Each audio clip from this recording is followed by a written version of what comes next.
이신근TV에 찾아오신 여러분을 뜨겁게 환영합니다. 반갑고요. 고맙습니다. 오늘의 주제는 현대신학, 그 중에 몰트만과 해방신학입니다.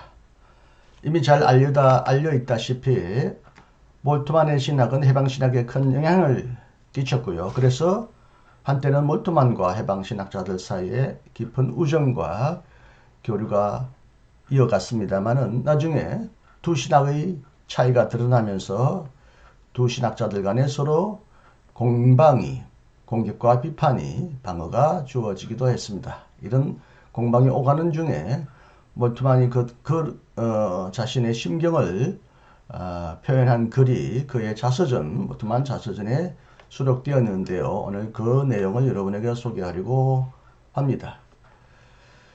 두 분은 현대의 희망의 신학과 해방신학이라는 이름으로 큰 영향을 미치신 분이죠. 그런데 또 두 분은 같은 해에 돌아가셨습니다. 몰트만은 올해 6월 달에, 그리고 구티에레츠는 11월에 며칠 전에 돌아가셨습니다. 그래서 제가 몰트만과 해방신학의 관계에 관하여 이미 두 차례 방송을 해드렸죠. 몰트만과 구티에레츠, 그리고 종말론과 윤리라는 제목으로 바르트와 몰트만과 해방신학자들의 입장을 설명했는데요. 오늘 한 번 더 몰트만과 해방의 신학에 관하여 여러분에게 유익한 내용을 소개하려고 합니다. 몰트만 자서전에 나오는 내용인데요. 주제가 해방신학과의 갈등입니다. 이 내용을 그대로 읽어드릴 테니까, 그렇게 길지 않으니까 끝까지 읽어주시면 좋은 깨우침과 배움을 얻을 것이라고 생각합니다. 끝까지 함께 주십시오. 1977년 10월 6일부터 10일까지 멕시코 시티에서 열렸던 신학의 만남 Encounter of Theology라는 학술대회에서 해방신학에 대한 나의 첫 사랑은 끝이 났다. 나는 아르헨티나, 브라질, 트리니다드에서 4주간의 강연 일정을 가졌기 때문에 멕시코에서는 이미 상당히 지쳐 있었다. 그곳에는 마르크스적 의식으로 강하게 무장한 남미 해방 신학자들의 공고한 결속이 나를 기다리고 있었다. 또한 나 외에도 그들이 제1세계 신학의 대표자라고 부르는 하비 콕스와 자유주의적인 과정신학을 위해 데이빗 그리핀을 초청했고, 흑인신학을 위해 나의 친구 제임스 콘도 함께 초청했다. 해방신학의 진영은 우고 아스만이 주도하고 있었다. 그는 브라질에 이민 온 독일인의 아들이었고 민스터에서 공부한 가톨릭 교회의 사제였다. 그는 공산주의 정당을 혁명적인 신학자들에게 적합한 장소라고 추켜 세웠다. 아마도 공산주의 정당들이 그 당시에 라틴 아메리카의 군부 독재 아래서 어떤 폭동도 시도하지 않았기 때문일 것이다. 레닌 이래 국가 전복은 비난을 받고 있었다. 내가 개인적 인권과 사회적 인권의 관련성에 관해 강연했을 때 그들은 내게 격분하면서 나를 부르주아 신학자이며 지미 카터의 미국식 제국주의에 물들어 있다고 비방했다.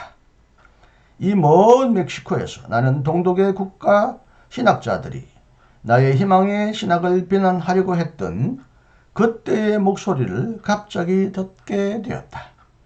그때 제임스 콘은 내 귀에 대고 유리게 저 사람들이 당신을 십자가에 매달려고 하는군 하며 속삭였다.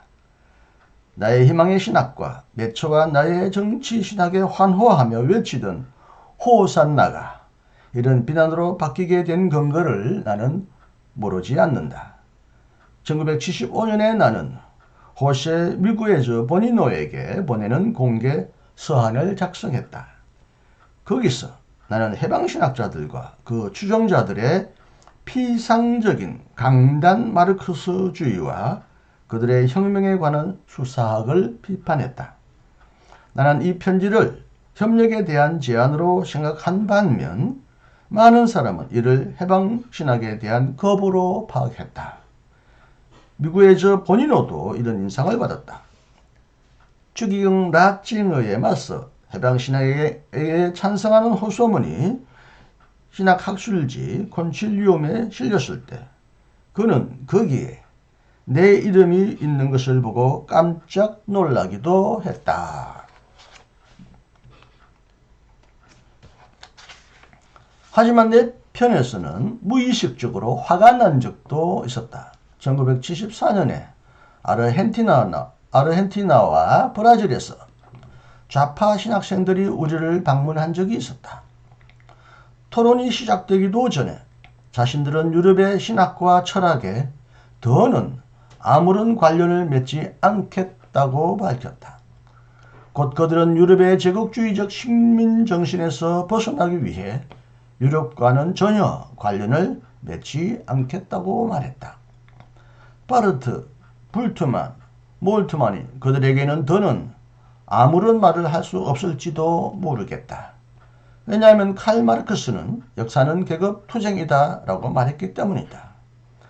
그렇다면 칼 마르크스가 독일의 트리오에서 태어난 것이 아니라 부에노아이레스나 리오 데 자네이로에서 태어났느냐라며 비꼬는 나의 질문을 그들은 당연히 허용하지 않았다. 마르크스주의는 라틴 아메리카의 민중이 마침내 자신의 발로 일어설 수 있도록 도울 것이다. 그들은 자신이 만든 새로운 의존성을 보지 못하고 있었다. 따라서 티베트에서 토론은 시작하기도 전에 이미 끝나버렸다.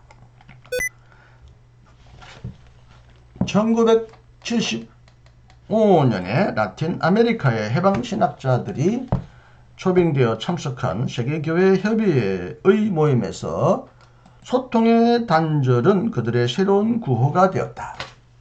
내가 기억하기로는 우고 아스만이 제네바 회의에서 이런 판단을 내렸다. 모든 친교에 대한 이런 단절 때문에 나는 개인적으로 상처를 입었다. 왜냐하면 나는 메초와 마찬가지로 유럽에서 해방신학을 크게 지지했고 예컨대 개신교 주술가 하인츠 차른트와 철학자 헤르멘 리베 등으로부터 숱한 비판을 받았기 때문이다. 누구나 인명색인에서 이미 볼 수 있듯이 구스타프 구테레츠가 처음으로 1972년에 해방신학을 저술했을 때 무엇보다 유럽신학이 결정적인 역할을 했으며 그 전에 출판된 나의 희망의 신학도 적지 않은 영향을 끼쳤다. 우리가 만나는 곳마다 나는 그와 우정으로 맺어져 있음을 느꼈으며 나중에 가서야 구스타브는 자신의 우물에서 마시기 시작했다.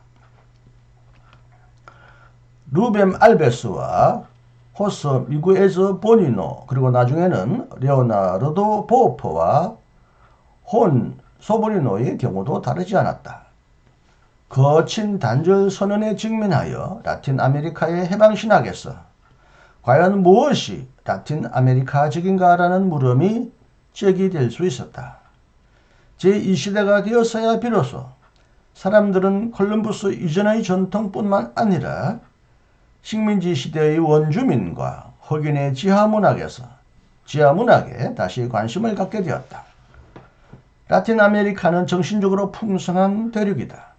시와 춤 그리고 새로운 종교의 원초적인 경험들이 가득하기 때문에 그들은 자신의 신학 전통을 수립할 수 있다. 그리고 나중에 브라질의 대통령이 되었던 카르도소의 종속 이론은 마르크스적인 비판을 독립적으로 계속 발전시켰다. 하지만 그들은 여전히 미국의 헤게모니에서 벗어나지 못했다. 몰로주의, 곧 미국인을 위한 미국은 무너지지 않았다. 그러므로 현실주의적인 해방신학자들은 자신이 여전히 바빌론에 붙잡혀 있고 자유의 땅을 향해 길을 떠나지 못했음을 알고 있다. 루벤 알베스는 그의 해방신학을 포로의 신학으로 이해하고 있었다. 멕시코시티의 학술대회는 마지막 날의 절정에 달했으며 모두를 놀라게 했다. 흑인 신학자 제임스 콘은 해방 신학자들 사이를 지나가면서 개개인을 유심히 살펴보았다. 그리고 나선 그는 갑자기 이렇게 말했다. 제가 아는 한 미국보다는 브라질에 흑인들이 더 많이 살고 있군요. 하지만 여기 해방신학자들이신 여러분은 모두 백인이시군요. 여러분 가운데 단 한 명도 흑인이거나 혼혈인이 아니군요. 여러분의 흑인 신학자들은 어디에 있나요? 그들은 모두 유럽 이민자의 후손이었지만 흑인 노예의 후손은 아니었다. 그렇다면 누가 그들의 해방을 대표할 수 있는가? 그것은 아직 여전히 사회적인 사다리가 있다. 아래에는 흑인이 있고 위에는 백인이 있다. 이런 충격에서 어느 정도 벗어난 후에 백인의 인종차별에 의한 억압이 계급사회를 통한 억압을 가중시킨다는 사실을 알게 된 우리는 또다시 충격을 받았다. 이 충격은 논리적으로 당연한 것이었다. 쿠바에서 온 도라 아르케 발렌틴이라는 강직하면서도 자기 주장이 강한 성격의 한 여성이 일어나서 이번에는 해방신학자들만을 둘러본 것이 아니라 우리 모두를 싸잡아서 다음과 같이 말했다. 제가 아는 한 인류의 절반 이상은 여성입니다. 하지만 해방신학자든 흑인신학자든 혹은 제1세계에서 오신 신학자들이든 여러분 가운데서 여성은 한 명도 없군요. 하지만 여성들은 오래전부터 가부장제에 의해 그리고 라틴 아메리카에서는 거만하기 짝이 없는 여러분의 남성적 과시욕으로 인해 특히 억압을 받아왔습니다. 성적으로나 많은 다른 방식으로 말이죠. 여성 해방신학자들은 어디에 있습니까? 오랫동안 침묵이 흘렀다. 우리는 모두 우리 자신으로 돌아가서 그동안 서로에게 그렇게 완강하게 주장했던 우리의 입장을 조용히 상대화시켰다. 다른 신학체계와 결별하려고 했던 마르크스적 해방신학자들의 이 모임은 결국 우리 모두의 눈을 열어주었다. 우리는 서로 다르지만 자유와 인간의 존엄성을 위해 투쟁해야 하는 서로를 격려하는 전선을 보았다. 자본주의, 인종차별, 성차별 이것은 결국 논쟁 후에 우리를 더 깊은 교제로 이끌었다. 우리는 시끌벅적한 멕시코식 축제로 마지막을 축하했다. 그때 나도 선교의 어려움을 겪고 있던 히브너 여사와 춤을 추었다. 멕시코 시티로부터 티비겐으로 돌아오는 비행기 안에서 나는 작은 깨달음을 얻었다. 그곳에서 나는 억압당하는 자들의 해방의 신학을 배웠다. 하지만 인류가 서로를 억압하는 죄로부터 해방되어야 한다면 억압하는 자들의 해방에 상응하는 신학도 있어야 하지 않겠는가? 억압당하는 자들의 해방은 적어도 억압을 당하는 자신에게는 당연한 것이다. 하지만 그들을 억압하는 자들의 해방이 필요하다는 사실을 보지 못한다. 이를 위해 소경된 자들이 눈을 떠야 한다. 그들의 눈에서 들보가 빠져야 한다. 그들은 희생자들의 눈과 함께 혹은 더 잘 표현하자면 희생자의 눈으로 그들 자신을 보아야만 한다. 가해자들은 항상 오래 기억하지 못한다. 하지만 희생자들은 오래 기억한다. 진리에 도달하기 위해 가해자들과 그들의 후손자들은 자신들에 의해 희생당한 자들이 고통스럽게 기억하고 있는 것에 의존해야 한다. 그래서 나는 억압하는 자들의 해방에 관한 논문을 썼고 이것은 여러 나라의 언어로 번역되었다. 내게 더 중요한 것은 칭의론의 새로운 이해였다. 죄의 희생된 자들의 칭의가 죄의 노예가 된 자들의 칭의보다 먼저 온다. 이로써 일방적으로 가해자 중심이었던 라틴적 서구 교회적 참회론과 칭의론은 극복된다. 하지만 나의 희생자 중심적 칭의론은 아직까지 반향을 적게 얻고 있다. 라틴 아메리카의 해방신학자들이 나를 격렬하게 배척하면서 실제로 십자가에 매달았을 때 나는 기가 죽었다. 그 당시에 나는 가톨릭 계열이 아닌 신학교의 캠퍼스에 위치한 루터교의 신학자 두오베르토 휘버너의 집에 거주하고 있었다. 다음날 아침에 누군가가 문을 두드렸다. 쿠바의 신학자 세르지오 아르케가 내게 다가와서 하바나에서 심리학 교수를 하고 있는 그의 아들 라이네리오 아르케 발렌틴을 티빙겐으로 데려가서 신학 공부를 시켜서 내게서 박사 논문을 쓸 수 있게 해달라고 부탁하는 것이었다. 나는 의안이 벙벙했다. 왜냐하면 저 십자가 처형 이후에 나는 그 어떤 라틴 아메리카 신학자에게서도 이런 신뢰의 증거를 기대하지 않았기 때문이다. 하지만 이 쿠바 신학자는 해방 이후의 해방 신학자였고 그래서 당당하기도 했다. 나중에 라이네리오는 그의 부인 프란시스와 함께 튜빙겐으로 왔다. 그리고 나와 엘리자베트는 쿠바에서 그들을 방문했다. 라이네리오는 튜빙겐에서 성공적으로 학위를 마쳤다. 그는 스페인 군사들과 싸우다 죽은 쿠바의 국가영웅 호세 마르티의 종교적 사상에 관한 논문을 썼으며 지금은 마탄자스에 있는 신학교의 학장이다. 튜빙겐으로 돌아오는 비행기에서 나는 또 다른 사실을 깨달았다. 나는 라틴 아메리카의 해방신학을 배웠고 북미의 흑인신학을 배웠다. 그리고 나는 엘리자베트는 모트만의 부인입니다. 엘리자베트에게서 여성신학의 태동을 경험했다. 하지만 매번 나는 내가 그들에게 속해 있지 않고 또 속할 수도 없었다는 사실을 느꼈다.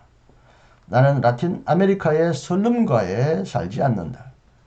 그래서 억압당하는 자들의 진정한 해방신학이 내게는 불가능하다. 그리고 나는 백인이지 흑인이 아니다. 그래서 나는 진정한 흑인 신학을 대변할 수도 없다. 나는 남성이지 여성이 아니다. 그래서 나는 이 신학은 진정한 여성 신학이 될 수 없다. 그렇다면 내게 남은 것은 무엇인가? 나는 저런 신학적 운동에 대해 단지 동정심이 많은 사람이나 동반자가 되어야 하는가? 낯선 호칭을 내 것으로 삼고 독일의 몇몇 좌파 신학자들처럼 가짜 꼬리표를 달고 다녀야 하는가? 실제로 나는 이러한 신학 운동을 장려했고 가급적 방어했다. 하지만 결국 나는 내 자신의 직업에 되돌아왔고 오랜 신학적 문제에 몰두하기로 결심했다. 몇몇 친구들과 적들이 놀랐겠지만 이리하여 신론의 삼위일체로부터 시작되었던 조직신학의 기어라는 시리즈가 탄생했다. 이로써 나는 추상적이고 비실전적인 신학적 사변의 향취에 빠져들기를 기대했다. 하지만 결과는 정반대로 나타났다. 브라질의 해방신학자 레오나르도 보퍼가 나의 사회적 삼위일체론을 넘겨받아 이를 라틴 아메리카의 바닥 공동체 운동과 연결했다. 그 당시에 그들의 구호는 다음과 같은 것이었다. 거룩한 삼일체는 가장 훌륭한 공동체, 교제다. 이 주장은 버퍼의 책 삼위일체와 사회에서 잘 표현되어 있습니다. 우리나라에 번역되었죠. 아주 좋은 책입니다. 꼭 구독하시길 바랍니다.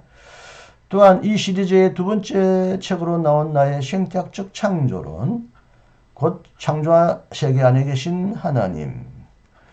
우리나라에는 창조 안에 계신 하나님으로 번역되었지만 정확하게는 창조 세계, 창조물 혹은 피조물 안에 계신 하나님이란 말이 더 적절한 번역일 것입니다. 이 책은 탄식하는 피조물의 해방을 위해 억압당하는 자들과 저항하는 자들의 해방신학을 확장하였으며 인디안의 자연종교의 오래된 상징을 수용하기에 이르렀다. 나는 라틴 아메리카의 해방신학이 태동할 때부터 이에 주목하고 보조를 맞추었으며 콘칠리움의 편집위원으로서 바티칸의 공격을 방어하기 위해 열심히 노력했다. 하지만 니카라과에서 라틴 아메리카의 현실을 점점 더 많이 알게 되면서 나는 비판적인 생각도 갖게 되었다. 해방신학은 우선 상황적 신학의 좋은 모범으로 생각되었다. 해방신학은 해방을 말하는 성서의 본문을 라틴 아메리카의 거대 도시의 슬럼가와 땅이 없는 캠페시노, 농장 노동자의 가난과 억압의 상황에 적용했다. 그리고 해방신학은 1968년에 메데인 주교회의에서 결의한 가난한 자들을 위한 우선적 선택을 신학적으로 철저히 사고하고 실천했다. 해방신학이 태동할 때 1959년에 쿠바에서 성공한 사회주의 혁명의 광채가 여전히 빛나고 있었다. 곳곳마다 혁명적인 단체들이 생겨났다. 30년 후에 동구의 사회주의 장벽은 무너졌다. 군부 독재자들은 라틴 아메리카에서 사라졌다. 피델 카스트로가 이제 최후의 군부 독재자처럼 보인다. 이와 더불어 상황은 급격하게 바뀌었다. 이제 혁명적 상황은 존재하지 않는다. 따라서 해방은 민중 자신으로부터 출발해야 한다. 민중은 자신의 능력을 발휘하고 자신의 기회를 깨닫기 위해서 모든 것을 평준화하는 가난한 자들이라는 일반 개념을 실제의 삶으로 채우는 것이 유익하다. 가난한 자들이 듣고 싶은 말은 그들에게 무엇이 부족한지가 아니라 무엇보다도 그들 자신이 누구인가라는 말이다. 만약 우리가 그들을 단지 가난한 자들이라고만 부른다면 그들은 부자들과 권력자들의 희생자일 따름이다. 하지만 그들은 남성이거나 여성, 백인, 흑인 혹은 인디언이다. 그들은 가족을 가지고 있으며 언어와 이성과 신앙을 가지고 있다. 먼저 그들이 자신이 누구인지를 의식하게 될 때 비로소 그들은 자신들의 삶의 역사에서 주체가 될 수 있다. 많은 지역에서 가난한 자들을 자신들의 하나님 경험과 삶의 주체로 만들고 그들을 교육할 뿐만 아니라 각성시키는 일에 더 많은 성공을 거둔 것은 가톨릭의 해방신학자들과 바닥 공동체가 아니라 개신교 오순절 운동이었다. 라틴 아메리카의 오순절 운동은 해방신학을 올바로 비판할 수 있을 뿐만 아니라 해방신학을 개성할 수도 있을 것이다. 왜냐하면 둘 사이에는 접촉점이 있기 때문이다. 예컨대 착취를 당하고 병든 몸의 치료가 그것이다. 신유 예배는 해방하는 힘을 갖고 있다. 만약 해방하는 힘이 없다면 사회적인 상황 분석은 다만 무기력하게 될 것이다. 네, 몰트만과 해방신학이라는 제목으로 몰트만과 해방신학자들의 관계를 설명한 몰트만 자신의 글을 여러분에게 소개했습니다. 몰트만 자서전 이신근, 이석규, 박영식이 옮기고 대한기독교서회가 2022년에 펴낸 책 322쪽부터 330쪽까지 해방신학과의 갈등이라는 소제목 아래 쓰여진 몰트만의 글을 여러분에게 소개해 드렸습니다. 방송을 끝까지 경청해 주셔서 감사합니다. 다음 시간도 함께 만날 수 있기를 기대하면서 작별을 구합니다. 안녕히 계십시오. 이신건이었습니다.